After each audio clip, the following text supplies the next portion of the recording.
लम्हों की कहानियां।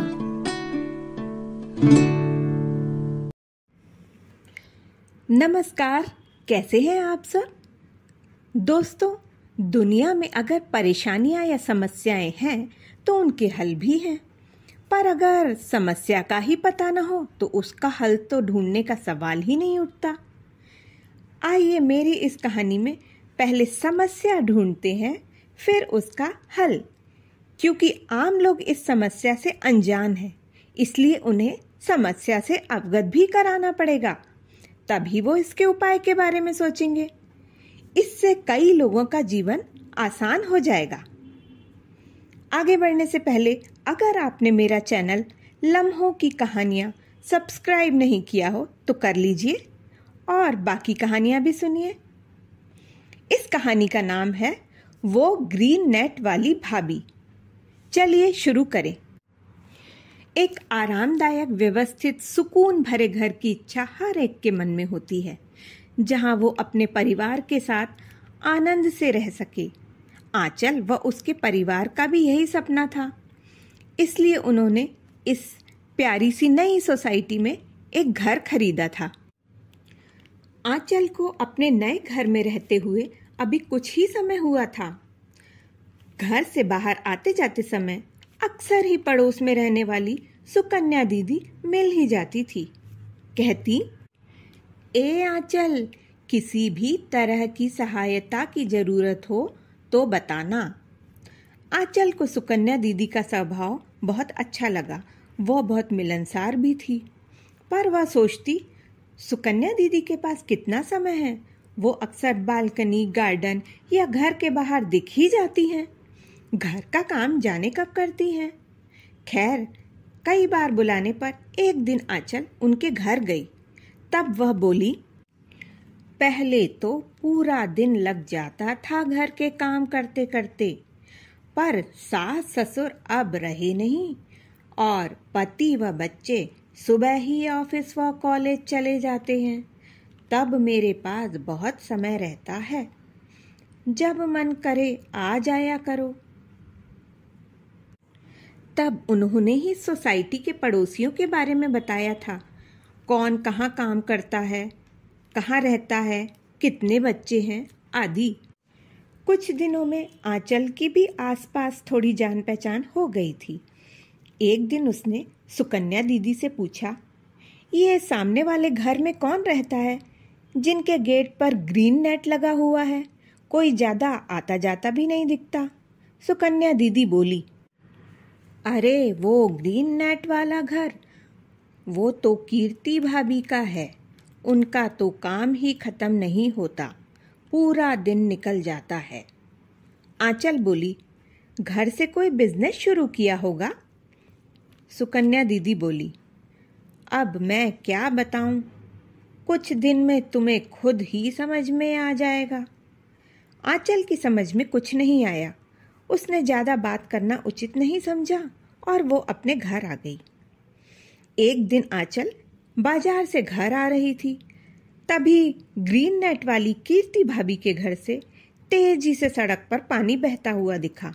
आंचल ने सोचा, भूलवश कोई नल खुला रह गया होगा, चलो मैं उन्हें बता देती हूँ।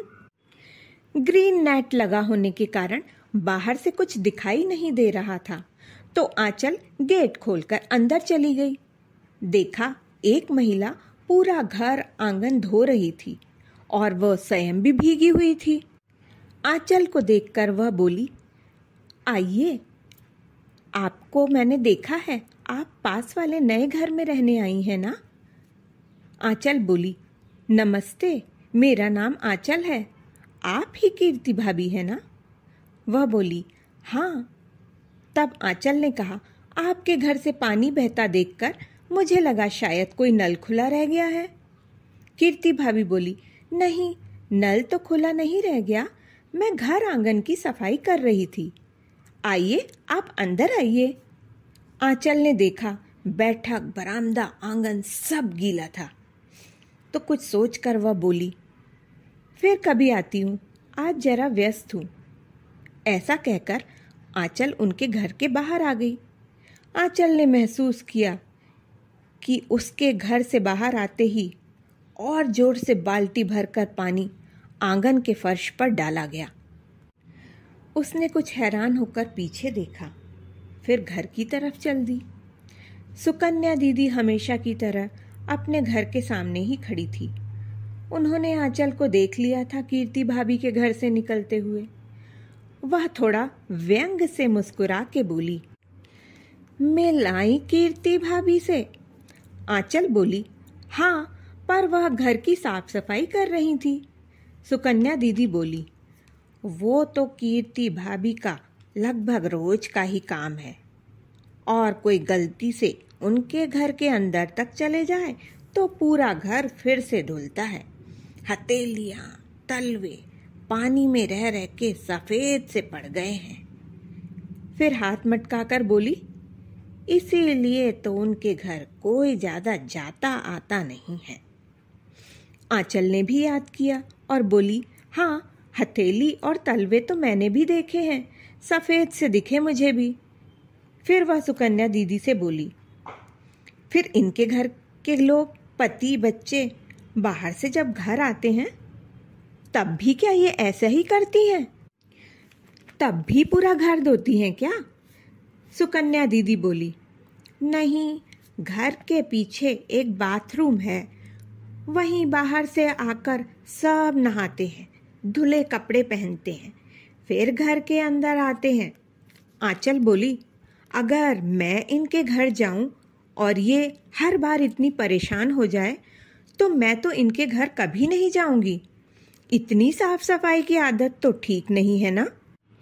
सुकन्या दीदी बोली, वैसे भी मेहमान के घर से जाते ही झाड़ू पोछा करना क्या अच्छा रहता है? फिर अगर अक्सर ही ये पति से डांट खाती रहती है, बच्चे भी इस आदत से चिढ़ते हैं, पर ये अपनी आदत बदलने को तैयार ही नहीं है। आंचल बोली, तभी ये इतनी दुबली व कमजोर भी है। सुकन्या दीदी बोली, कमजोर तो होंगी ही, सारा सारा दिन सफाई के काम में ही लगी रहती है, खुद तो परेशान रहती ही है, पति और बच्चे भी परेशान रहते हैं। आंचल मन ही मन दुखी होते हुए घर आ गई। घर का काम करते हुए भी वह कीर्ति भाभी के बारे में ही सोच रही थी कि इनका जीवन कितना कठिन है और ये लोग समाज से कितने कटे हुए हैं। ये छोड़ क्यों नहीं देती इस प्रकार की आदत को? तभी उसे ध्यान आया, माँ ने भी उनकी चाची के बारे में बताया था कि गांव में उनका घर सबसे साफ रहता था। उनके पीतल के बर्तन भी ऐसे चमकते थे कि जैसे नए हों, पर साफ सफाई के बाद नहाने व बार बार हाथ धोने में उन्हें बहुत समय लगता था। कई बार पड़ोसी या रिश्तेदार भी कह देते थे, एक बार हाथ धोने में ही पूरी साबुन खत्म कर दोगी क्या?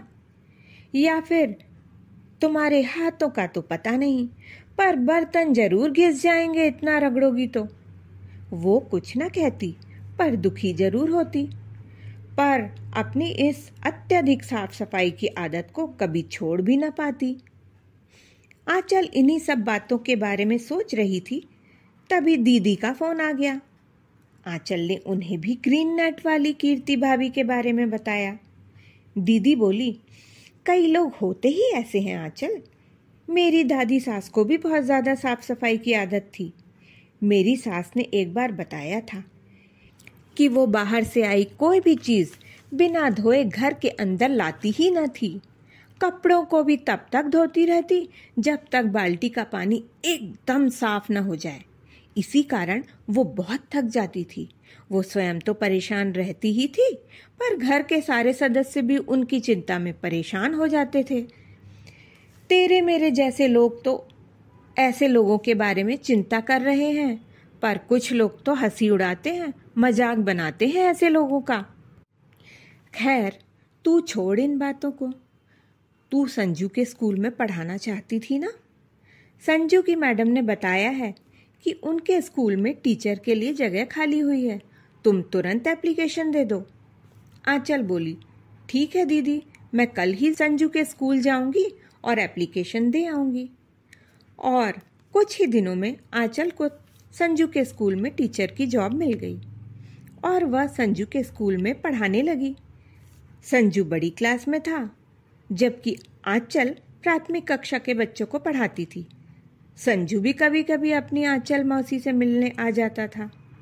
स्कूल में जॉब मिलने के बाद आंचल बहुत ज़्यादा व्यस्त हो गई थी।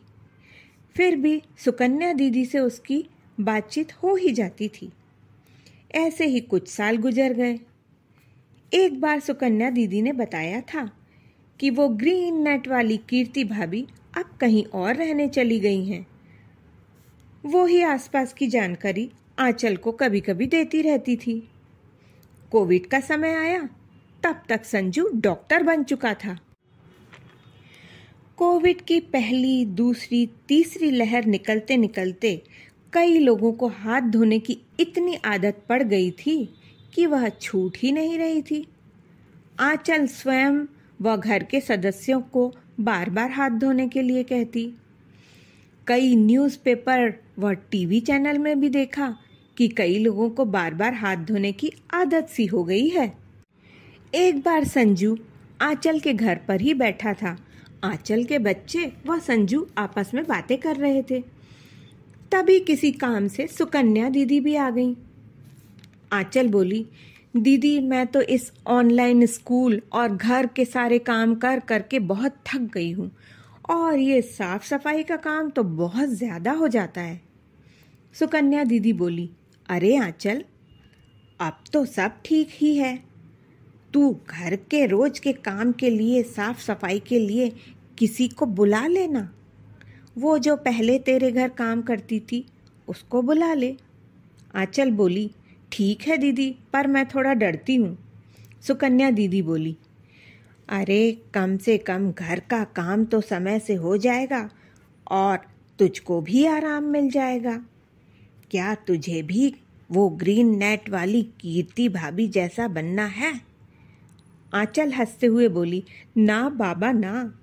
वैसे दीदी, जब हम लोगों का इतनी साफ सफाई, हाथ धोना वगैरह ये सब चल रहा है तो उनका क्या हाल होता होगा? सुकन्या दीदी बोली, मुझे एक बार उनकी बेटी बाजार में मिल गई थी। उसकी तो शादी हो गई है।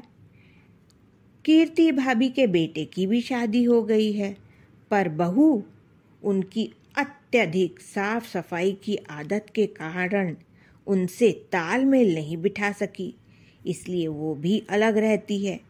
अब कीर्ति भाभी और उनके पति अकेले जैसे तैसे जीवन व्यतीत कर रहे हैं। तभी संजू, जो हमारी बातें सुन रहा था, वह बोला, मौसी, ये आप किसके बारे में बात कर रहे हैं? आंचल ने संजू को कीर्ति भाभी और उनकी आदत के बारे में बताया तो वह बोला, मेरे एक दोस्त को भी इसी प्रकार की आदत पड़ गई थी, बार बार हाथ धोने, बार बार नहाने और साफ सफाई की। तब मैंने ही उसके पेरेंट्स को समझाया था कि कोविड के बाद ऐसी समस्या बहुत लोगों के साथ हो रही है। मैंने ही उन्हें समझाया कि वे उस पर गुस्सा ना करें और डॉक्टर से मिले, क्योंकि ये भी एक प्रकार की बीमारी है। आंचल और सुकन्या दीदी ने आश्चर्य से एक साथ कहा, बीमारी? ऐसी भी कोई बीमारी होती है क्या? संजू बोला, हाँ मौसी, अत्यधिक साफ सफाई, बहुत ज़्यादा हाथ धोना, ये एक प्रकार की मानसिक बीमारी होती है। इसका नाम OCD है, मतलब ऑब्सेसिव कंपल्सिव डिसऑर्डर। अगर किसी को ये आदत हो तो उसे डॉक्टर को दिखाना चाहिए। जल्दी इलाज कराने से ये जल्दी ठीक हो जाती है। बीमारी अगर पुरानी हो जाए तो ठीक होने में बहुत समय लगता है।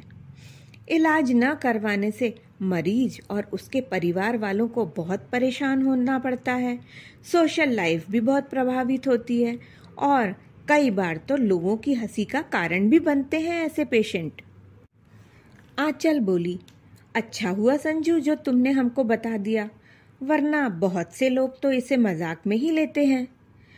अब मैं भी इस बारे में लोगों को जागरूक करूंगी। पर काश ये बात पहले लोगों को पता होती तो बहुत से मरीज और उनके परिवार वालों को इतनी तकलीफ नहीं झेलनी पड़ती और बहुत से लोग वो ग्रीन नेट वाली कीर्ति भाभी की तरह समाज से दूर एकाकी जीवन जीने से बच जाते। खैर, अभी भी देर नहीं हुई है, जागरूकता से इसे कम किया जा सकता है। दोस्तों, कहानी पसंद आई हो तो लाइक व शेयर करें। धन्यवाद।